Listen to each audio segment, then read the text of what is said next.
So this is PV200 device. With this we are going to measure IV curve testing. Okay, before starting this device we need to cross check whether time and date is correct or not. So to do that you have to press this recall button and then after press this one ISO and mode button simultaneously. Then here you will see on the screen 3rd is means is the month, 17 is the day and 22 is year. Then after 13 16 is the time.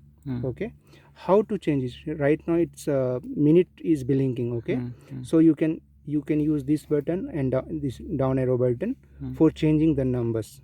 Okay, like if you do like this it will change. Okay, I'm not going to change that. Now if you want to change this hourly button, hourly, hours or years or month or date, how you have to do it? Just press this RPE button. Okay, it will move. After pressing RPE button, what happened? It moved to hourly. Okay, then again press, suppose it is okay, then go to next, then it will go to day, then again press, it will go to month, again press, it will go to year, like that.